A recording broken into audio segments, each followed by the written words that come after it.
It was an ordinary Tuesday morning in New York City, September 11th, 2001. As the sun rose over the skyline, millions of people were beginning their day.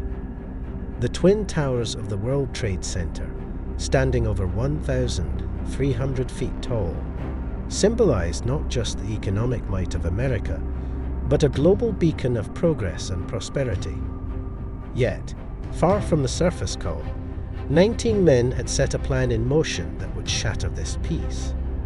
These men, members of the extremist group Al-Qaeda, had spent months preparing to hijack 4 planes.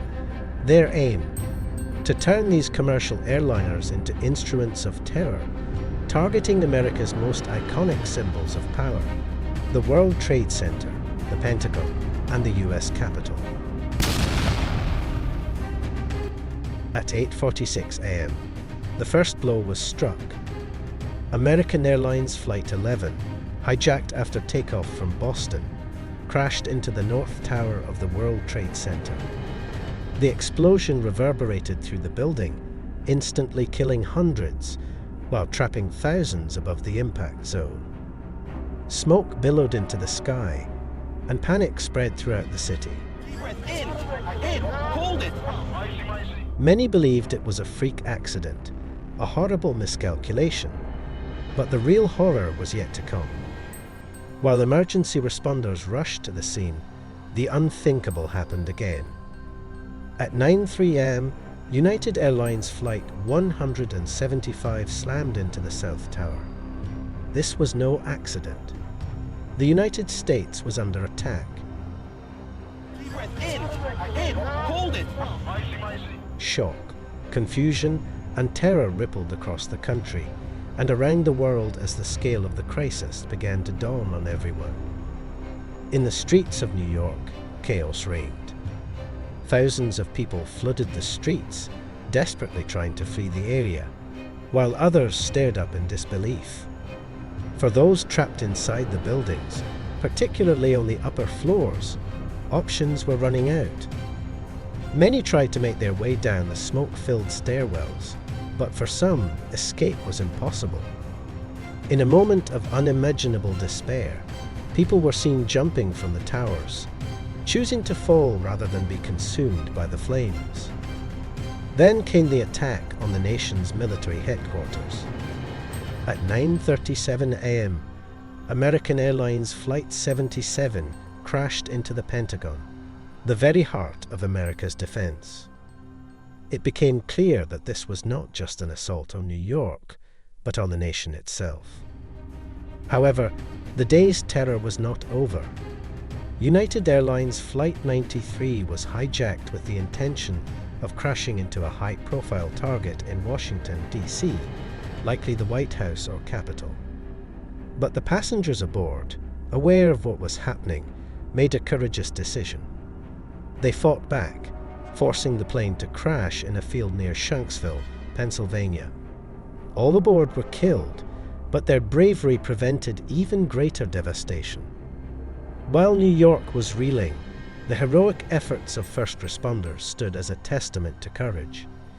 Firefighters, police officers, and emergency workers raced toward the burning towers, determined to save as many as they could.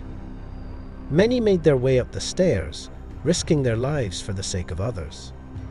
Tragically, many of these heroes would not make it out alive. At 9:59 a.m., the South Tower, once thought to be unshakable, collapsed into a terrifying cloud of dust and debris.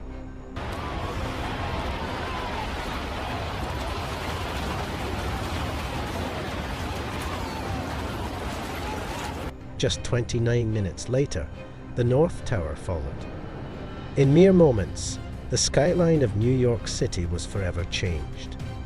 The towers that had stood as symbols of strength and endurance were reduced to rubble. As the dust settled, the true scope of the devastation became clear. Nearly 3,000 people had lost their lives in the attacks, including more than 400 emergency workers who had selflessly responded to the call of duty.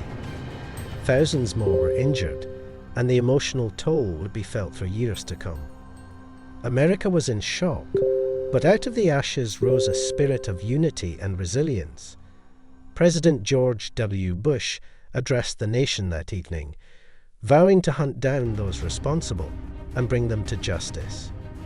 His words echoed the sentiments of millions across the world as the United States prepared for a new kind of war.